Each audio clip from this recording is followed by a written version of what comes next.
ते एकनाथ शिंदे काय येणार आहे मुख्यमंत्री व्हायला? पाणीचं टंचाई आहे, रस्ते खराब आहेत, लाईटचा प्रॉब्लेम आहे, सगळे प्रॉब्लेम काय आहे का? भरपूर प्रॉब्लेम आहेत. गेली 10-15 वर्ष प्रत्येक जण सांगतो मी असं केलंय तसं केलंय, पण ते लोकांनाच माहिती आहे की 15 वर्षात काय काय झाले. काय लक्ष आहे? कधी महानगरपालिका, कधी नगरपालिका, त्यामुळे आमचे 10 वर्ष गेली फुकट. रस्ते नाही, काय नाही, पाणी नाही. ते लाडके बहिणीचे ते कोण आहेत ना, कोण आहेत त्यांना नाव नाही माहिती मला. अच्छा, पण तेच येतात माझ्या हिशोबाने. काहीच त्यांनी गावाचा अजिबात विकास केला नाही, काहीच विकास नाही केला. फक्त त्यांनी आश्वासनं दिली, आश्वासनाने काही पाळलं नाही, काहीच कामं केली नाही. जे बापूंनी करून दाखवलं ते जगतापांनी अजिबात केलं नाही. जर म्हणजे सोसायटीला आणि या पुरंदर तालुक्याला प्रगती करायची असेल तर झेंडे साहेब योग्य उमेदवार आहेत. पण ही जेव्हा एक होती राष्ट्रवादी, तेव्हा ती राष्ट्रवादी या तालुक्यात उभं करायचं काम झेंडे साहेबांनी केलेलं आहे. तुम्ही फक्त इथली राष्ट्रवादी संपवायसाठी काम केलेलं आहे, बाकी काही नाही. पाहिजे तेवढा मोदींनी विकास केलेला आहे, हे नाही केला. करोडो रुपये त्यांनी महाराष्ट्र पाठवले. एकनाथ शिंदे हा सातारी पट्टा आहे. की जगताप नावाचा कलंक आहे मला, कारण मी आमदार होऊ शकत नाही. हे फक्त आमदार झालेत ते फक्त राष्ट्रवादीमुळे झालेत. 50 वर्षे काँग्रेसने उल्ल बनवलं, शरद पवारने बोललं.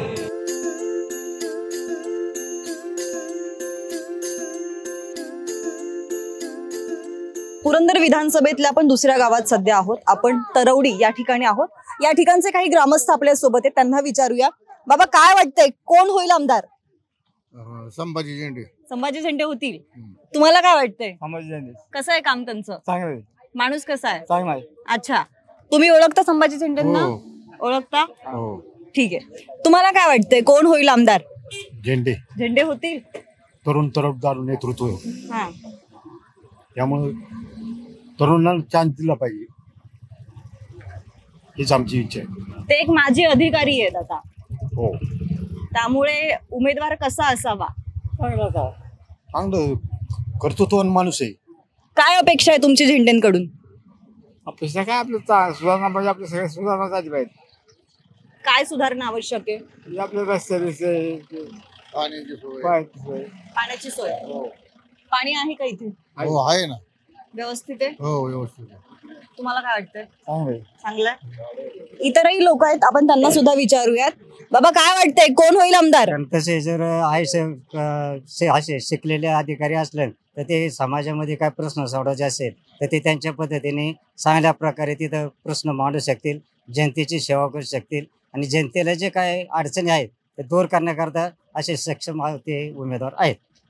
मला सांगा, आता त्यांच्या विरोधात किंवा त्यांची प्रतिस्पर्धी म्हणून विजयबापू शिवतारे सुद्धा आहेत, संजय काका जगताप सुद्धा आहेत. झेंडेंना कसं आव्हान असेल? झेंडेंना आव्हान आहे, नवीन उमेदवार आहे, पण हा संधी अधिकारी आहे आणि हे सुशिक्षित असल्यामुळे सर्वसामान्य लोकांची कामं व्यवस्थित करतील अशी आशा आहे त्यांच्याकडनं. आणि कुठले फंडिंग आणायचं म्हणलं तरी ते त्यांच्या जे ह्याच्यात काम केलेलं आहे त्यांनी महसूलमध्ये, त्यामुळे त्याचा फायदा मोठा होईल त्यांना आणि त्यामुळं ते निवडून येईल अशी गॅरंटी वाटते. मला सांगा, आता विजयबापू शिवतारे मागचे 10 वर्ष इथून आमदार राहिलेले, त्यानंतर संजय काका जगताप 5 वर्ष आमदार राहिलेले. काय विकास झालाय आणि काय विकास व्हायचा बाकी आहे? त्या विकासाबद्दल मी काही बोलणार नाही, परंतु झेंडे साहेबांबद्दल भरपूर बोलण्यासारखं आहे. बरं. अतिशय प्रसन्न दांडगा अनुभव. मला वाटतं महाराष्ट्राला असं एकही पद नाही की त्यांनी ते भूषवलेलं नाही. आणि अतिशय निगर्वी मनुष्य, जमिनीवर पाय ठेवून वावरणारा मनुष्य आहे तो. आणि मला वाटतं पुरंदर नाही तर संपूर्ण राज्याच्या समस्याची जाणीव त्यांना आहे, त्या कशा सोडवायच्या, त्याचे मार्ग काय आहेत याची संपूर्ण जाणीव झेंडे साहेबांकडे आहे. आणि मला वाटतं झेंडे साहेब जर निवडून आले तर मला वाटतं वेगळा पुरंदर हायवेला आपल्याला पाहायला मिळेल. अच्छा, असं वाटतं. इथे काही महिला वर्ग सुद्धा आहेत. मावशी, काय वाटतंय, कोण येईल निवडून? संभाजी सदाशिव झेंडे हे निवडून येतील. हे कारण सुशिक्षित, शिक्षण वगैरे झालेले आहे, त्यांचा पूर्ण अभ्यास झालेला आहे की पुढचे कार्य कसे करावे कसे नाही याबद्दल त्यांना भरपूर माहिती आहे. त्यामुळे मला वाटतं संभाजी सदाशिव झेंडे हेच. बर, मला सांगा, इथे गावामध्ये काय समस्या आहेत आणि त्या समस्या सोडवण्यासाठी कुठला सक्षम उमेदवार वाटतोय तुम्हाला? गावामध्ये भरपूर समस्या आहेत आणि त्या सोडवण्यासाठी सगळ्यात सक्षम उमेदवार म्हणजे संभाजी सदाशिव झेंडे. अच्छा, काय समस्या आहेत आणि त्या संभाजी झेंडे सोडवू शकतील असं वाटतंय? पाणीचं टंचाई आहे, रस्ते खराब आहेत, लाईटचा प्रॉब्लेम आहे, सगळे प्रॉब्लेम काही एक आहे का? भरपूर प्रॉब्लेम आहेत. बर, त्यासाठी सक्षम नेता म्हणजे संभाजी सदाशिव झेंडे. बर, इथे आणखी सुद्धा आहेत, त्यांना विचारूयात. बाबा, तुम्हाला काय वाटतंय, कोण आहे सक्षम उमेदवार? झेंडे साहेब. झेंडे साहेब. का असं वाटतंय? एक तर ते IAS ऑफिसर आहेत, संपूर्ण प्रशासन कसं चालवायचं त्यांनी वेगवेगळ्या ठिकाणी वेगवेगळ्या पदावर काम केलेलं आहे. आणि दुसरे जे उमेदवार आहेत त्यांनी सुद्धा म्हणजे गेले 15 वर्षात काय काम केलं ते जनतेला माहिती आहे. आता त्याच उमेदवारांना परत देण्यापेक्षा नवीन जे प्रशासकीय अनुभव असलेला माणूस दिला, IAS ऑफिसर आहेत, शेतकरी कुटुंबातून ते पुढे गेलेले आहेत स्वबळावर. असं नाही की त्यांचे काय त्यावेळच्या परिस्थितीमध्ये IAS होणं म्हणजे फार अवघड काम. आणि त्याच्यातून हे करून त्यांनी संपूर्ण शेतकरी कुटुंबात येत असल्यामुळं त्यांना शेतकऱ्यांच्या काय समस्या आहेत, कर्मचाऱ्यांच्या काय समस्या आहेत, एवढा प्रचंड अनुभव असलेला माणूस जर आमदार झाला तर त्यांना सांगावं लागणार नाही की वो कशा पद्धतीने काम करायचं, फंड कसे आणायचे आणि लोकांच्यात कसं वावरलं पाहिजे. एवढे उच्च पदस्थ असताना सुद्धा संपूर्ण समाजात ते वावरतात. लहान थोर मोठ्यात सगळे मोठी जी मंडळी आहेत आपल्यापेक्षा त्यांच्यात त्यांचा वावर असतो. आणि इतका मोठा अधिकारी असला तरी जमिनीवर पाय ठेवून तो अधिकारी, असं काय हवेत गेलेलं नाही की बाबा मी कोणतरी अधिकारी. त्यांच्या कुटुंबाचं जरी पाहिलं तरी एकदम साधं कुटुंब आहे.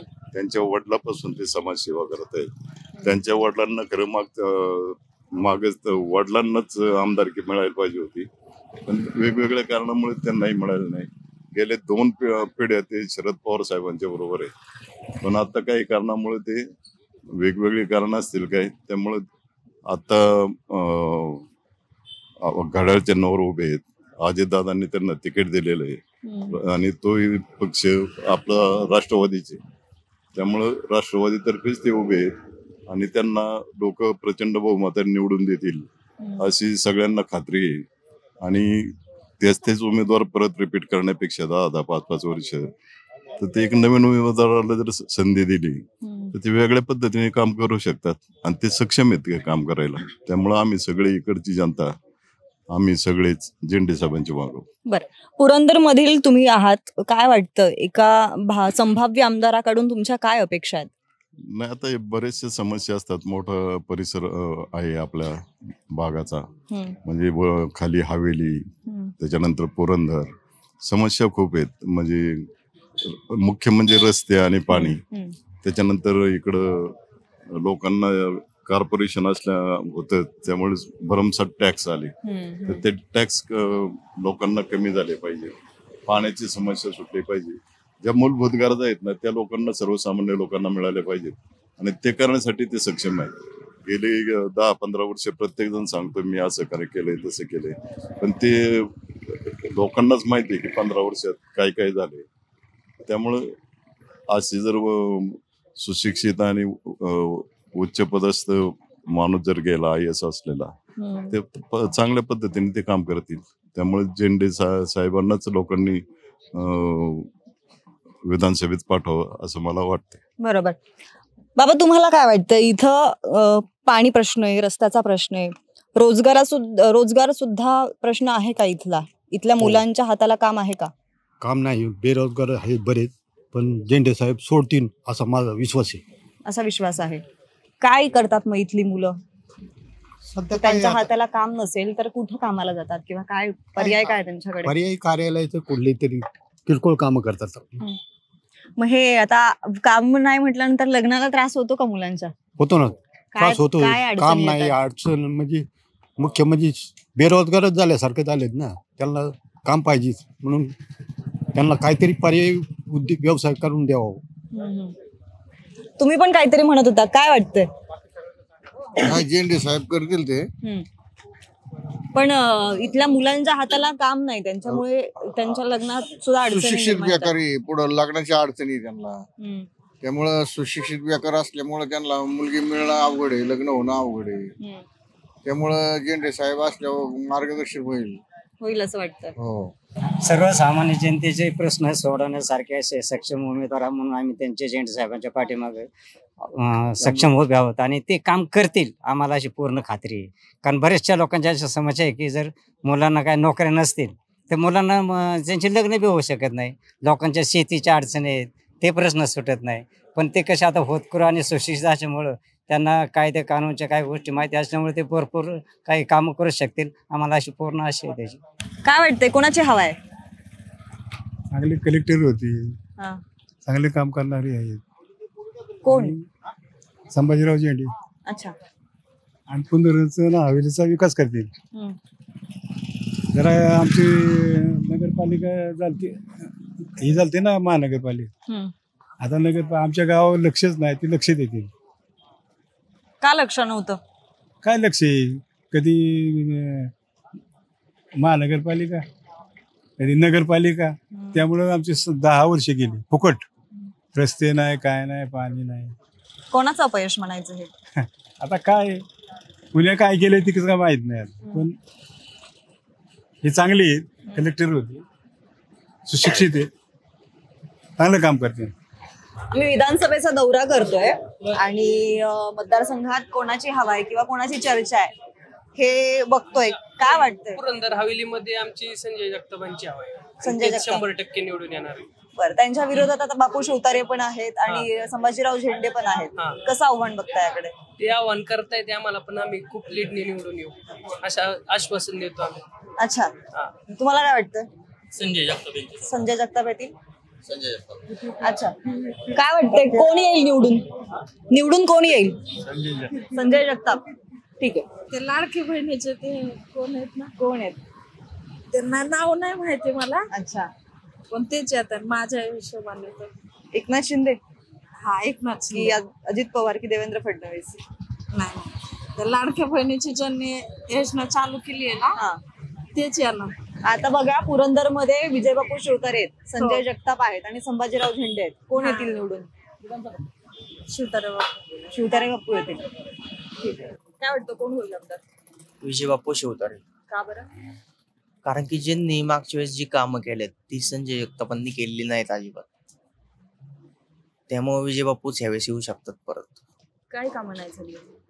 काहीच त्यांनी गावाचा अजिबात विकास केला नाही, काहीच विकास नाही केला. फक्त त्यांनी आश्वासनं दिली, आश्वासनाने काही पाळलं नाही, काहीच कामं केली नाही. जे बापूंनी करून दाखवलं ते जगतापांनी अजिबात केलं नाही. त्यामुळे बापूच यायला पाहिजे आणि 100% येणार. मला सांगा, काय वारं सुरू आहे तुमच्या मतदारसंघात? आमच्या मतदारसंघात सध्या मला तर वाटतं 28 तारखेला नॉमिनेशन दाखल केलं गेलं. त्यानंतर 4 तारखेला अर्ज माघार घ्यायची मुदत होती. त्या दृष्टीने दोन्हीकडं 3-3 पक्ष आहेत. भरपूर अर्ज म्हणजे तसे 40 अर्ज दाखल झाले होते. त्यामध्ये सगळ्यांनी माघार घेतली आणि 3च उमेदवार आता सध्या रिंगणामध्ये आहेत. त्यात 2 तर महायुतीचीच आहेत आणि 1 महाविकास आघाडीचा. मला तर वाटतंय महायुतीमध्येच फाईट होणार आहे. बरं, असं का वाटतंय? कारण की ते जे पहिले जे विद्यमान आमदार आहेत महाविकास आघाडीचे संजय जगताप, ते मला तर माझ्या दृष्टीने म्हणजे मी ग्रामीण भागातलाच एक शेतकरी वर्गातला मी एक कुटुंबातला म्हणजे मी पण पहिल्यांदा त्यांना मतदान केलं होतं काय. परंतु त्यावेळेस मतदान करण्याचा दृष्टिकोन वेगळा होता की बाबा चला ह्यांचं व्हिजन पुढं काहीतरी 1200 कोटी वगैरे वगैरे. तुम्ही याला चॅनलवाले आहेत, तुम्हाला त्या पद्धतीने ते माहिती असेलच. म्हणून मी हा दृष्टिकोन डोळ्यासमोर असा ठेवलाय की आता जे महायुतीतले दोन्ही उमेदवार आहेत हे दोघंही एकमेकाला टप आहेत. त्यामुळं संजय जगताप हे मला तर असं 3ऱ्याच क्रमांकावर आहेत असं वाटायला लागले. कारण की हे दोन्ही असे आहेत की दोन्ही टप आहेत. म्हणजे दोन्ही तालुक्याच्या दृष्टीने विचार करणारे दोन्ही अशा व्यक्ती आहेत की हे दोघांचं एकच विजन आहे. साहेबांचा विचार करायला गेलं तर साहेबांना प्रशासकीय अनुभव. कुठले साहेब म्हणता तुम्ही? झेंडे साहेब काय आणि दुसरे महायुतीतले उमेदवार शिवतारे बापू. ह्या दोघांच्या व्हिजनमध्ये थोडंसं साम्य आहे. महायुतीत असल्यामुळे ज्याचा त्याचं वोटिंग ज्याला त्याला होणार आहे. परंतु सध्या तरी असं वातावरण वाटतंय तालुक्यामध्ये की आमचे झेंडे साहेब काय प्लस बाजूने चालतील. मी समोरच्या उमेदवाराबद्दल काय बोलणार हा विषय नाही. मला तर सध्या म्हणजे आता स्ट्रॉंग तर झेंडे साहेब वाटतात आत्ता. बरं. म्हणजे प्रशासकीय अनुभव त्यांनी जे इथून मागं 5 वर्षामध्ये कोणत्याही पदावर नसताना केलेली कामे, या दृष्टीने मला झेंडे साहेब एक चांगले उमेदवार वाटतात आणि त्या दृष्टीने तालुक्यातील जनतेने त्याचा विचार करावा आणि त्या पद्धतीने त्यांनी 20 तारखेला मतदानाला सामोरं जावं. अच्छा, यांचं म्हणणं आहे की झेंडे साहेब एकदम योग्य उमेदवार आहे. तुम्हाला काय वाटतं? मला पण तेच वाटतंय. शासकीय जीवनात त्यांनी बरेचसे चांगले निर्णय घेतलेत आणि ते ॲज आमचे कॅन्डिडेट आलेत, ही मोठी गोष्ट आहे. आणि ही जर म्हणजे सोसायटीला आणि या पुरंदर तालुक्याला प्रगती करायची असेल तर झेंडे साहेब योग्य उमेदवार आहेत आणि तेच व्हावेत असं आमची इच्छा आहे. अच्छा, तुम्हाला काय वाटतंय? काय वार आहे तुमच्या मतदारसंघात? झेंडे साहेबांचाच वार आहे. हम्म. बाकी तर काय सांगता नाही येणार मॅडम. बाकी कॅन्डिडेट विषयी जास्त माहिती नाही आहे. बरं, आम्ही आहे तर फक्त झेंडे डायरेक्ट माहित नाही. साहेबांसोबत. अच्छा, मामा तुम्हाला काय वाटतंय? कोण होईल आमदार? झेंडे साहेबच व्हायला पाहिजेत. का बरं? मग होणारच. बरं, आमचा पाठिंबा आहे सगळ्यांचा. हं. काय सांगाल झेंडे साहेबांविषयी? तुम्ही आम्हाला- पाठिंबा आम्हाला- देताय? हा पाठिंबा देताय काय आमचं सांगाल? माणूस आहे. हं. आम्ही पण झेंडेचे. बरं, बाकीचे आम- तुमचे नाहीत का मग? हा बाकीचे आहेत तुमचे की. नाहीत? पण किती जवळ लांबचं असलं तरी जवळच्या माणसाला साथ देणार ना माणूस. अच्छा. किती काय असलं तरी. अच्छा, आता विद्यमान आमदार होते संजय जगताप, त्यांचं आमचं काय एवढं रिलेशन नाहीये. येत होते का? कामं केली का? कामं केली की बाहेर, पण गावात काय नाही काम केलं त्यांनी जवळ इथं तरी. बरं. देवी गावासाठी तर काय नाही करू शकले नाहीत ते. हं. बापू पण होते की मागचे 10 वर्ष? बापूंनी केली. हं. तेव्हा तर बापूंची पण कामं केली ना आम्ही. बरं, मग आता आता साहेबांचं करणार आम्ही. कुठल्या? झेंडे साहेबांचं. अच्छा, बरं. आता हे म्हणताय झेंडे साहेबांचं काम करणार, तुम्ही काय म्हणताय? झेंडे साहेब एक योग्य उमेदवार म्हणून या तालुक्यात प्रगती करतील. कारण गेले 35 ते 40 वर्ष त्यांना प्रशासकीय अनुभव आहे. तर या तालुक्याला नक्कीच त्या गोष्टीचा फायदा होईल. आणि या तालुक्याचं विजनरी माणूस आहेत झेंडे साहेब. तर नक्की मी सगळ्यांना विनंती करेल की 20 तारखेला तुम्ही 5 नंबरचं बटन दाबून झेंडे साहेबांनाच मतदान करा. आणि बदल घडवायची वेळ आलेली आहे. कारण त्यांचं फर्स्ट टाइम आहे. ते आत्ताच रिटायर होऊन राजकीय जीवनात त्यांनी आता त्यांचं पहिलं टर्म आहे. त्यांनी आत्ताच दाखल झालेले आहेत. तर त्यांना एक ही संधी द्यावी सगळ्या लोकांनी. अच्छा, यांनी तर डायरेक्ट प्रचारच करून टाकलेला आहे. मला सांगा, झेंडे साहेब पहिल्यांदा उभे राहिलेले आहेत. संभाजीराव झेंडे, विजयबापू शिवतारे इथून मागे 10 वर्ष आमदार राहिलेले आहेत. संजय जगताप 5 वर्ष आमदार राहिलेले आहेत. यांच्याकडे एवढा अनुभव आहे, तरी पण झेंडे साहेबांनाच का संधी द्यावी?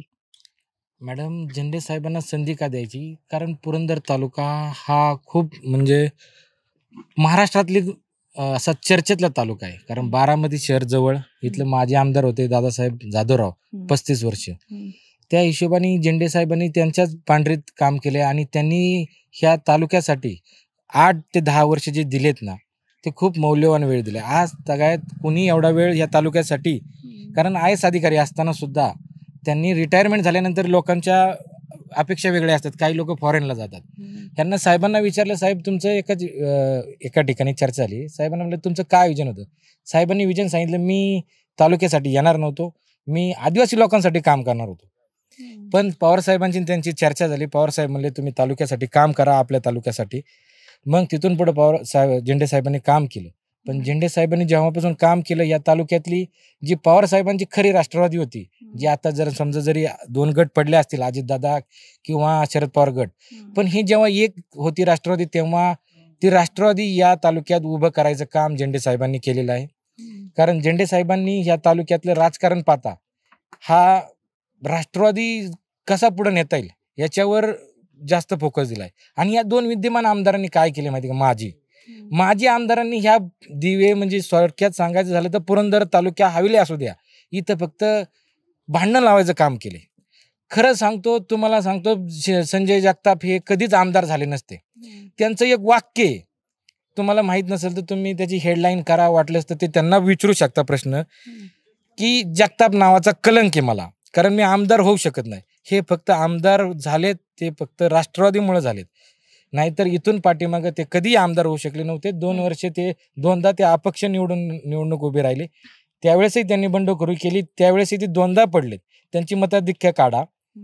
त्यांना कधी आमदार होता नाही आलं. हे फक्त अजितदादा आणि पवार साहेबांचं यांच्यामुळं ते आमदार झालेत आणि ह्याला सगळ्यात मोठा सपोर्ट दिलाय ते झेंडे साहेबांनी. कारण मागच्या पंचवार्षिकला झेंडे साहेब पण खूप रेसमध्ये होते. अजितदादांनी स्वतः त्यांना बोलून सांगितलं होतं की साहेब तुम्ही तयारी करा, पण काही युतीच्या गोष्टी होत्या त्यावेळेस, तर त्यावेळेसच्या युतीप्रमाणे अजितदादांनी पवार साहेबांनी सांगितलं झेंडे साहेब तुम्ही थांबा. त्यामुळे झेंडे साहेब थांबले. नाहीतर जर झेंडे साहेब उभे राहिले असते तर मागच्याच वेळेस आमदार झाले असते, हे 100%. आणि झेंडे साहेबांच्याकडं मोठं विजन आहे. ज्या माणसाने प्रशासकीय क्षेत्रात 45 वर्ष काम केले त्या माणसाला म्हणजे एकाच जिल्ह्यात 8 आमदार असतात, त्यांनी जिल्हा सांभाळलाय. मग हा त्यांच्यासाठी तालुका कितपत, आणि ज्यांनी मंत्रालयातले कामांचा सगळा अनुभव आहे त्या माणसाला सांगायची गरज नाही पडणार ना की बाबा कोणतं काम कोणत्या पद्धतीने कोणत्या स्कीम मधून आणायचे. ह्या बाकीच्या आमदारांना विचारावं लागतं मॅडम की पीएनना की बाबा कोणत्या साहेबांपाशी जावं लागतं. तसं साहेबांना गरज नाहीये. साहेबली डायरेक्टली साहेब फोन करू शकतात आणि तिथं सांगू शकतात की साहेब असं असं काम आहे, ह्या पद्धतीने इथलं गावचं काम झालं पाहिजे. तर त्या पद्धतीने टेंडर जर कमी पडत असेल तर साहेब खासदारकी फंडातून काम आणू शकतात. असा हा म्हणजे साहेबांच्या बाबतीत. आणि साहेबांचं नाव महत्वाचा प्रश्न, 375 350 ते 375 वर्ष झाली असतील तर संभाजी महाराजांचा जन्म झाला होता. तो इतिहास पाहता असं वाटतं ही कलियुगातले संभाजी महाराज आहेत, कारण त्यांच्याकडे विजन आहे पुरंदर तालुक्याचं. आणि ह्या दोन्ही आमदारांनी ग्रामपंचायत राष्ट्रवादी आणि शिवसेनेनी वादामध्ये ह्यांचं गेलेले आहेत. त्या दिवशी संजय जगतापांनी सांगितलं की मला वरून फंडच नाही आला, रस्ते हे ते. अहो फंड नाही आला त्यासाठी तुम्ही किती मोर्चे केले. तुम्ही आताचा एक 6-8 महिन्यापूर्वीचा येवलेवाडीचा बाबदेव घाट मार्गाचा रस्ता पहा, 1 तास लाईन लागायची मॅडम, एवढे खड्डे होते. तुम्ही कोणता मोर्चा केला? ठीक आहे ना, तुमचं विरोधात सरकार आहे, असू द्या ना.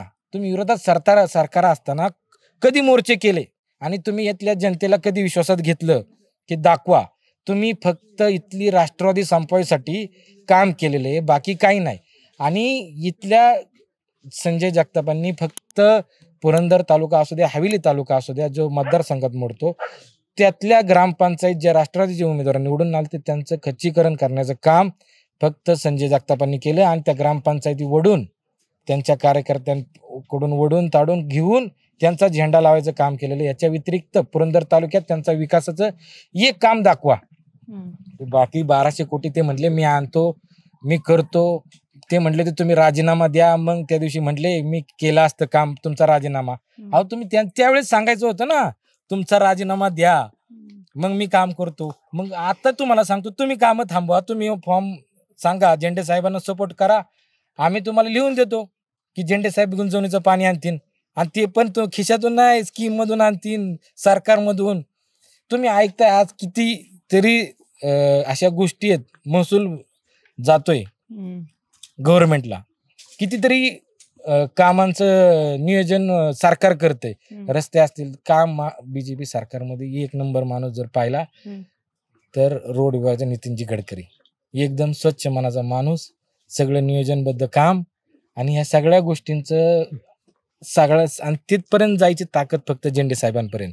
अच्छा, आज तगायत कोणताही तुम्हाला सांगतो, विरोधकांच्या जेवढे स्टेजवर बसलेली मंडळी आहेत का खाली जे नंतर भाषण करतात त्यांची सुद्धा सगळ्यांची कामं फक्त एकमेव माणूस करतो मंत्रालयातली, ते फक्त झेंडे साहेब. ते सुद्धा सल्ला घ्यायला येतात.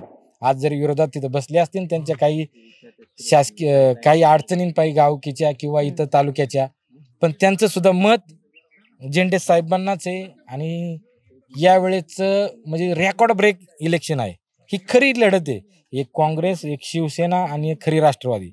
मी तर माझा असा प्रश्न आहे, जे तुतारीचे लोक आता जे काम करतायत चेअरमन साहेबांपर्यंत, त्यांना मला विचारायचे, तुमचं तुतारी जो मी जेव्हा पवार साहेबांचा राष्ट्रवादी अजितांचा एक गट होता त्यावेळेस तुम्ही जर खरे निष्ठावंत असाल तर त्यावेळेचे दिवस आठवा, तुम्हाला किती त्रास दिलाय संजय जगतापांनी, तुमच्या कितीतरी ग्रामपंचायत ओढून नेल्यात, ह्याचा तुम्ही अभ्यास करा, कितीतरी तुमची कामं थांबवलेत ह्याचा तुम्ही माहिती घ्या. आणि मग तुम्ही खरं निष्ठावंत असाल तर या बाजूला या. तुमचं काय मत आहे, कोण होऊ शकतं आमदार? पुरंदर तालुक्याने गेली 15 वर्ष सगळ्यांना संधी दिली आहे. यंदा झेंडे साहेबांना आजमावून बघावं, हे आमच्या सर्व युवा कार्यकर्त्यांची हे. का असं वाटतंय तुम्हाला झेंडे साहेबांना संधी दिली पाहिजे? कारण त्याच्या मागचं प्रश्नाच्या मागचं पार्श्वभूमी सांगते. संजय जगताप 5 वर्ष राहिलेले आहेत, शिवतारे 10 वर्ष राहिलेले आहेत. आता हे दोन अनुभवी सोडून संभाजीराव झेंडे यांना का संधी दिली जावी? नक्कीच मॅडम. 3 इलेक्शन 2 शिवतारे बाप्पूंचे आणि 1 सरांचे हे गुंजवणीच्या पाण्यावर चाललेले आहे. आणि आत्ताचा दुष्काळ पाहता झेंडे साहेबांनी स्वखर्चातून गुरांच्या छावण्या आणि आमच्या दिवे गावात किंवा तालुक्यात प्रत्येक घरात हा पाण्याचा टँकर पोचलेला आहे. आणि एकही जनावर उपाशी न राहणं ही साहेबांचं ध्येय होतं. त्यामुळं आमच्या सारख्यांच्या मनात झेंडे साहेबाचे शेतकऱ्यांच्या मनात. मला सांगा, पुरंदर तालुक्याचा आमदार कोण होईल? काय वाटतंय? झेंडे साहेब. काय वाटतंय? झेंडे साहेब. झेंडे साहेब. झेंडे साहेब. झेंडे साहेब. नक्कीच झेंडे साहेब. मॅडम नक्कीच 100% संभाजी झेंडे साहेब. काय म्हणता? तुम्ही बसला होतात म्हणून आलो गप्पा माराय तुमच्यासोबत. शिवतारे हा कामाचा माणूस आहे, काय सगळ्यासाठी आदरणारा माणूस आहे. त्यांनी आतापर्यंत भयंकर सुधारणा केल्या आणि आज बी तो काम करणारा माणूस आहे. पाहिजे तेवढा मोदींनी विकास केलेला आहे, का नाही केला? करोडो रुपये त्यांनी महाराष्ट्रावर पाठवले, का नाही पाठवले? हा, का नाही पाठवले? आणि मग तुम्ही काय विकास करणार? काय विकास करणार सांगा ना तुम्ही? हा, लाडकी बहीण पण आणली की? लाडकी बहीण आणली, एक केला बायांना तिकीट कमी केले. हा, आज बायांनी दिवाळी कशी तरी केली, का नाही केली? मग ते शेतकऱ्यांसाठी पैसे पण शेतकऱ्यांना भयंकर पैसे दिले. दररोज पाऊस पडला की शेतकऱ्यांना बांधावं पैसे, शेतकऱ्यांना बांधावं पैसे, पण ते डगले नाही. एकनाथ शिंदे हा सातारी पट्टा, सातारी पट्टा आहे, त्याला गरिबीची माहिती. तिला अशी 4 बोटाचे लुगले. ते एकनाथ शिंदे काही येणार आहे मुख्यमंत्री व्हायला? हा, कसा आहे मुख्यमंत्री? 1 नंबर आहे. आणि हे तुम्ही सुद्धा कबूल करा, तुम्ही कबूल करा. कोण उमेदवार आहेत माहिती आहे काय तालुक्यात? माहिती आहे. या तालुक्यामध्ये संजय जगताप सर, विजय बापू शिवतारे आणि संभाजी झेंडे साहेब हे 3 उमेदवार आहेत. काय वाटतंय कोण येईल निवडून? आता तुम्ही आता इथून मागचा जर इतिहास बघितला तर या तालुक्यामध्ये जो कोणी सक्षम पर्याय तयार होईल त्याला लोकांनी स्वीकारलेलं आहे. म्हणजे आता आपण पाहितलं तर संभाजी झेंडे साहेब हे आम्हाला सक्षम उमेदवार वाटतात. का बरं? काय कारण आहे त्यामागची? त्यांचा बघा प्रशासकीय अनुभव हा मोठा मेन मुद्दा आहे तो. आणि याच्यामध्ये तालुक्याला याचा भरपूर फायदा होणार आहे. आणि त्यांचं काम करण्याची पद्धत म्हणजे तुम्ही कुठलंही त्यांच्याकडे काम घेऊन गेला तर ते लगेचच त्याच्याबद्दल रिप्लाय सागर नो असं म्हणजे काम करण्याची त्यांची पद्धत आहे. तर आपण या तालुक्यामध्ये पाहिलं तर भरपूर प्रश्न आहेत. तर गुंजवणीचा प्रश्न असेल, अजून रस्ते, पाणी, या प्रश्नांबद्दलच या प्रश्नांभोवती तालुका गुटमळलेला आहे. अजूनही भरपूर प्रश्न आहेत. आपल्या तालुक्यामधले काही विद्यार्थी वर्ग आहे, बाहेर शिक्षणासाठी त्यांना बाहेर जावं लागतं. आमच्या तालुक्यामध्ये सक्षम असं कॉलेजेस नाहीत, विद्यालय म्हणजे इंजिनिअरिंग कॉलेज नाहीत किंवा हॉस्पिटल नाहीत. जर काही गंभीर प्रकारचं जर काही झालं तर पुण्यामध्येच न्यावं लागतं डायरेक्ट उपचार घेण्यासाठी दवाखान्यामध्ये. अशा तर तालुक्यामध्ये जर दवाखाना वगैरे झाले तर भरपूर प्रमाणामध्ये तालुक्यामधील काही रुग्ण असतील तर तिथे उपचार घेऊ शकतात. अच्छा, आता ह्या सगळ्या समस्या सोडवण्यासाठी कोण सक्षम वाटतंय? निश्चितच मी सांगितलं झेंडे साहेब हे सक्षम उमेदवार आहेत. मी तुमच्या मार्फत तालुक्यातील सर्व जनतेला सांगू इच्छितो की झेंडे साहेबांना तुम्ही भरघोस मताने निवडून द्या आणि आपल्या तालुक्याचा विकास करून घ्या. धन्यवाद. एकूणच या गावातल्या लोकांचं असं म्हणणं आहे की विजय बापू शिवतारे असतील, संभाजीराव झेंडे असतील, संजय काका जगताप असतील, आता या तिहेरी लढतीमध्ये यांच्यामध्ये कोण लढणार हे तर यांनी स्पष्ट केलेलं आहे. पण तुम्हाला काय वाटतं, पुरंदर तालुक्याचा आमदार कोण होईल? आम्हाला खाली कमेंट बॉक्समध्ये जरूर कळवा आणि ही चर्चा कशी वाटली तेही नक्की सांगा. आणि अशाच प्रकारच्या इंटरेस्टिंग व्हिडिओसाठी विशेष भरीला आता सबस्क्राईब करा. धन्यवाद.